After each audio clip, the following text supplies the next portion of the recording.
Hey, welcome back. In this video training session, I'm going to show you how to perform one of the most common management functions in SecureWineShop, adding new products. To begin, I recommend you take the time to pull together some important information you'll need to add new products to SecureWineShop. For each product you'll add, you'll want to gather a proper product title and accurate pricing. You're going to want a product image, usually a bottle shot or a label image, no larger than 250 pixels wide or 250 pixels tall as a general rule. There are areas for both long and short descriptions in SecureWineShop. You'll probably want to gather both. If you have any product sales restrictions, if this product's limited for sale to only certain account types, or you have certain minimum or maximum purchase limits for the product, you're going to want to gather those. And for wine products, you're going to want to have the wine volume and the alcohol percentage handy, especially if you're using SecureWineShop to help generate data for compliance purposes.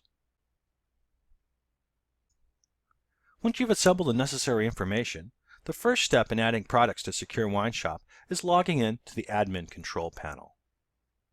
Now here from our main dashboard, we'll select Products and Pricing from our primary menu, and then click Add New Product.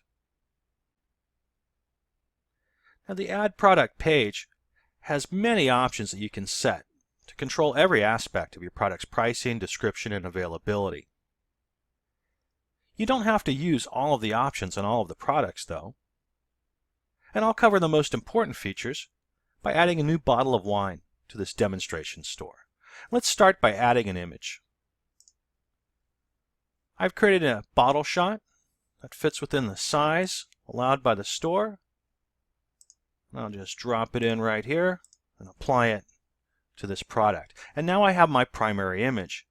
To create a secondary smaller image that's used in some of the product displays in the store, we can just generate a thumbnail from the main image that we uploaded.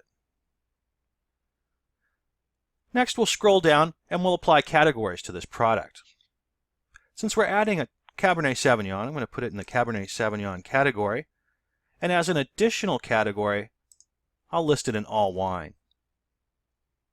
Right. We want this wine to be available for sale. We could set it up and have it be disabled or hidden, but we'll keep it simple this time.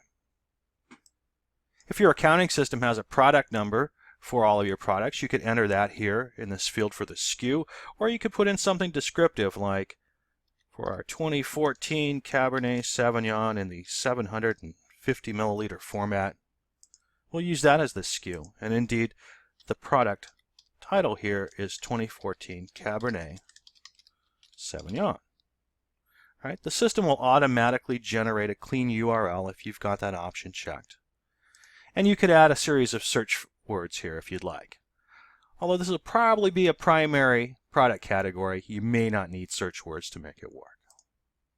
You will need to add a short description.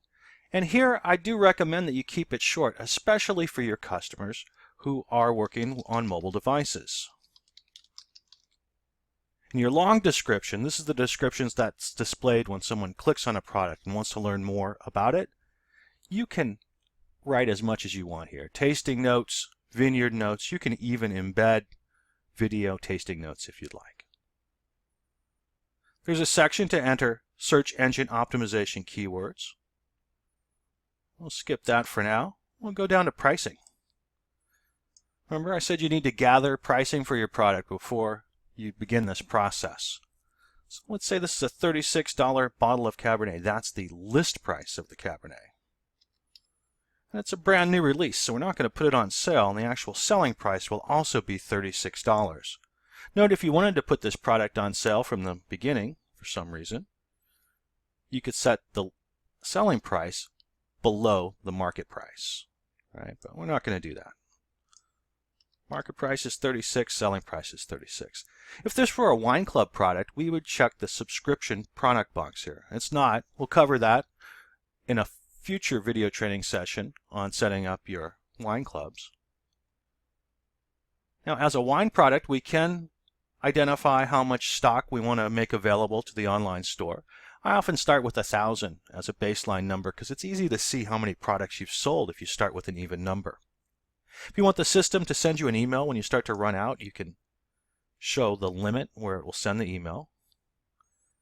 Now here's where you can set minimum or maximum order quantities. If you've got a minimum order quantity of 6, you could do that here. If you don't want to impose a maximum, you can leave that at 0, and which I think we have set for 120 bottles of wine. You can override that if you want. But if you had a maximum order quantity, it might look something like this: 1 bottle minimum and 6 bottles maximum. Right? Now, if this were a normal product, it didn't have a maximum order quantity, if instead you wanted people to buy caseloads, you could check this option to show the Buy a Case button on the product detail page.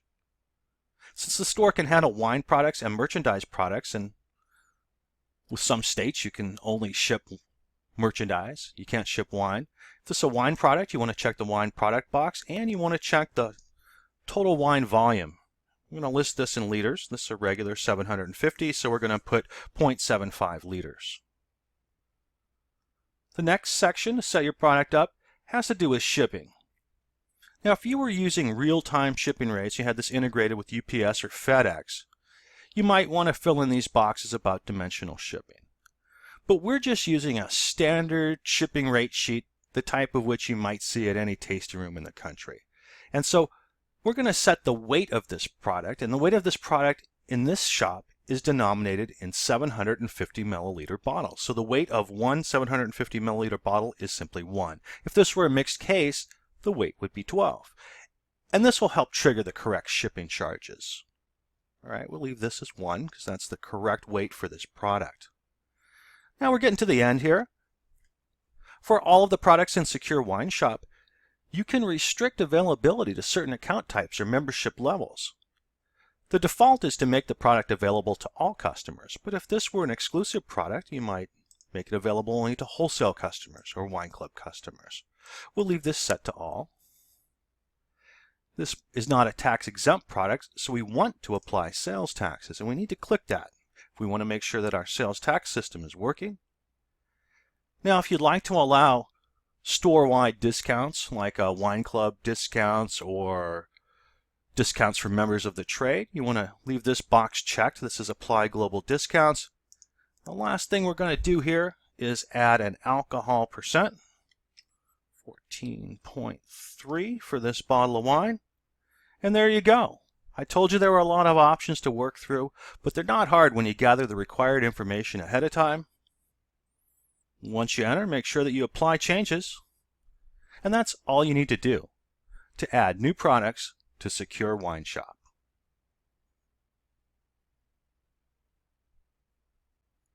I hope this video training session helps you get the most out of your SecureWineShop. To learn more about how to operate other aspects of your system, check out our entire video training library or visit www.vinteractive.com.